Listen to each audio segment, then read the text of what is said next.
Good morning students. आज दिनांक 4 नवंबर 2020 कक्षा 10 हिंदी मीडियम विषय गणित और विषय गणित में हम करेंगे अध्याय 12 और अध्याय 12 वर्तों से संबंधित क्षेत्रफल और अध्याय 12 में हम एक्सरसाइज कर रही है, प्रश्न कर रही है 12.3 एक्सरसाइज यानी 12.3 करने से पहले प्यारे बच्चों हम आपको सूचनाएं देंगे। जब भी हम मोबाइल से पढ़ते हैं तो मोबाइल से पढ़ते समय आप अपने मोबाइल की आंखों के बीच की दूरी है वह कम से कम 25 सेंटीमीटर पर रखें, जिससे आपकी आंखें ठीक और स्वस्थ रहे। और मैं ये भी कहना चाहूँगा आपसे, आप जो बच्चे ऑफलाइन यानी कॉलेज में नहीं आ रहे हैं, ऑनलाइन क्लास ले रहे हैं, वे अपनी कॉपी जरूर चेक कराएं। यानी कि सबसे पहली बात होती है उनको समझने की। क्या बच्चों तो पहले उनको समझना है, समझने के बाद अपनी नोटबुक जरूर बनानी है। नोटबुक बनाने के बाद आपसे जरूर चेक करें, ठीक है प्यारे बच्चों। इतनी बात आपको समझनी चाहिए। या तो आप व्हाट्सएप के माध्यम से चेक कराओ या फिर आप कॉलेज में विभाग के साथ भी आ सकते हैं, तब चेक करा सकते हैं, ठीक है। जो बच्चे कॉलेज में आ रहे हैं उनकी तो कॉपी यहाँ पर चेक हो जाएगी, लेकिन जो घर पर एप्लीकेशन नहीं आई है तो वो अपनी कॉपी जरूर चेक कराए, ठीक है प्यारे बच्चों। और मैं साथ साथ ये भी कहना चाहूँगा आप अपने अटेंडेंस अपने क्लास टीचर को अपनी अटेंडेंस भी जरूर दें, ठीक है। तो हम शुरू कर रहे हैं। थोड़े से डिफिकल्ट क्वेश्चन है, लॉन्ग क्वेश्चन है, तो थोड़ा एक ही दो क्वेश्चन करेंगे आएंगे तुम्हारे पास में। तो जो पहला क्वेश्चन इसमें जो 10वां क्वेश्चन है, 9वां क्वेश्चन, इसका शायद एक क्वेश्चन दे रहा है हमारे पास में, कौन सा है 8वां में कराऊंगा। इसके बाद क्योंकि थोड़ा लॉन्ग क्वेश्चन है सब हो जाएंगे तुम्हारे। तो हम शुरू कर रहे हैं। प्रश्न नंबर इसका हमारे पास में 10। प्रश्न नंबर 10 में क्या दे दिया, एक समबाहु त्रिभुज ए बी सी का क्षेत्रफल 17,320.5 सेंटीमीटर स्क्वायर है। इस त्रिभुज के प्रत्येक शीर्ष को केंद्र मानकर त्रिभुज की रचना के आधे के बराबर की त्रिज्या लेकर एक वृत्त खींचा जाता है। जैसे चित्र में रखा छायांकित भाग का क्षेत्रफल ज्ञात कीजिएगा। तो आपको एक कार्य करना है बच्चों। देखो हमने क्या किया, ये बना दिया, मैंने 3 वृत्त बना दिया यहाँ इस तरीके से, ठीक है ना। 3 वृत्त में क्या है, इसके अंदर के हमारे पास में समबाहु त्रिभुज है। तो हमें समबाहु त्रिभुज की भुजा का पता, अगर समबाहु त्रिभुज भुजा का पता चल जाए, ठीक है नहीं, तो त्रिज्या आराम से निकल जाएगी। तो माना समबाहु त्रिभुज की जो भुजा वो 1 सेंटीमीटर है, ठीक है, दिया है। इसने बात रखी समबाहु त्रिभुज का क्षेत्रफल है 17,320.5 सेंटीमीटर होता है। फिर तो समबाहु त्रिभुज का क्षेत्रफल होता है रूट 3/4 गुना भुजा इसका बराबर होता है 17,320.5। तो हमने क्या करा, 4 के गुना इधर कर दी, तो डिवाइड में तो मल्टीप्लाई में चला जाएगा, और जो मल्टीप्लाई में वो डिवाइड कर देगा।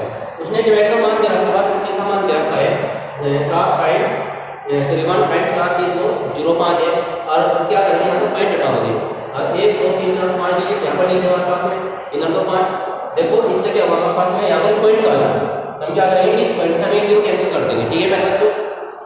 और इस तरीके से मेरे पास में एक बार कट गया, हमारे पास में एक कट गया यहाँ पर इस तरीके से, और यहाँ पर रहेगा 40,000 रहेगा। तो ए स्क्वायर का मान कितना आ गया, 40,000 आ चुका है। ए स्क्वायर का मान चले जाए, इस मान को हटा देंगे, रूट में पहुंचा देंगे, तो 40,000 हो गया।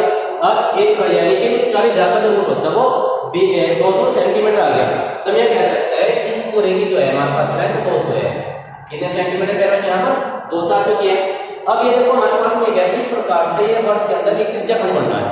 आप देखो समबाहु त्रिभुज है, समबाहु त्रिभुज का जो प्रत्येक कोण होता है वो 60 डिग्री का होता है। तो मैंने पहले त्रिज्या खंड का क्षेत्रफल निकाल दिया। एक त्रिज्या खंड का जो क्षेत्रफल होता है वो θ/360πr² होगा। थीटा का मान कितना है 60, उनमें 360 है, गुना में कितना पास में 3.4 दे रखा पाई का मान के बाद, और आपका मान 100 हो जाएगा, क्योंकि 100 पाई है 100 पाई है तो 230 तो बनेगी। तो यानी कि क्या कह सकते हैं, वृत्त की त्रिज्या कह सकते हैं। तो वृत्त की त्रिज्या कितनी हमारे पास में 100 है, और इस बार तो 2 बार लिख दिया, 100 गुना 100, ये 6 बार कटेगा।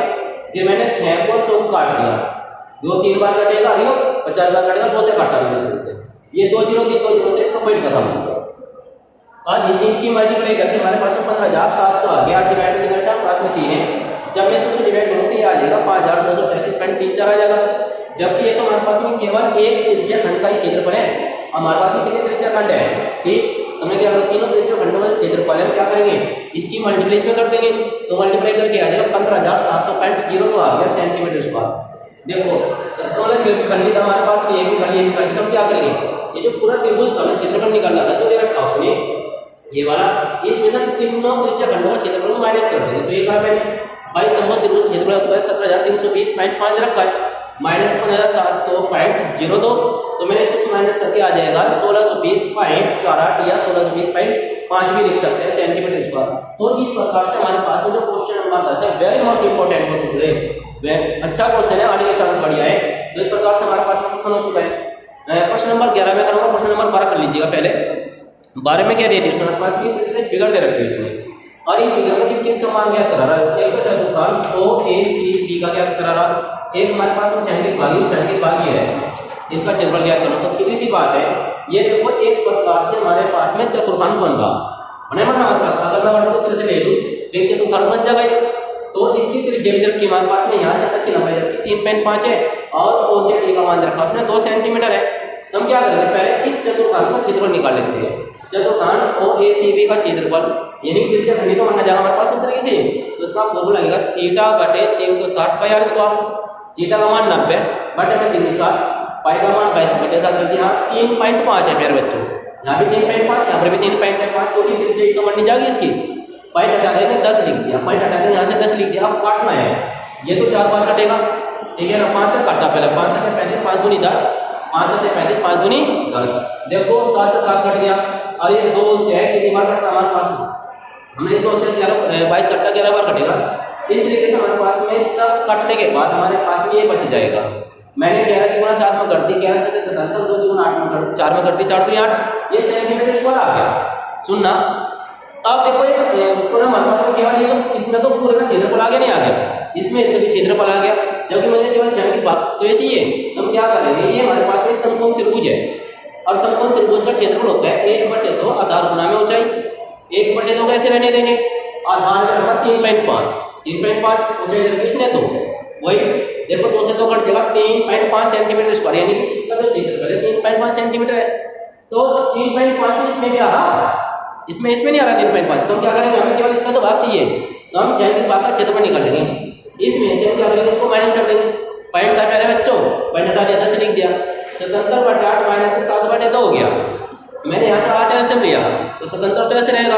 और 2 से कितनी बार कट रहा है हमारे पास में, 4 बार चलोगे, 7 में 7 चौक 28, 77 में से 28 माइनस करके हमारे पास में जो बचेगा वो 49/8 सेंटीमीटर स्क्वायर बचेगा।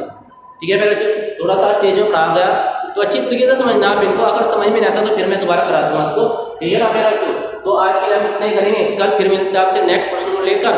तो आज के लिए इतना ही, थैंक यू, ओके।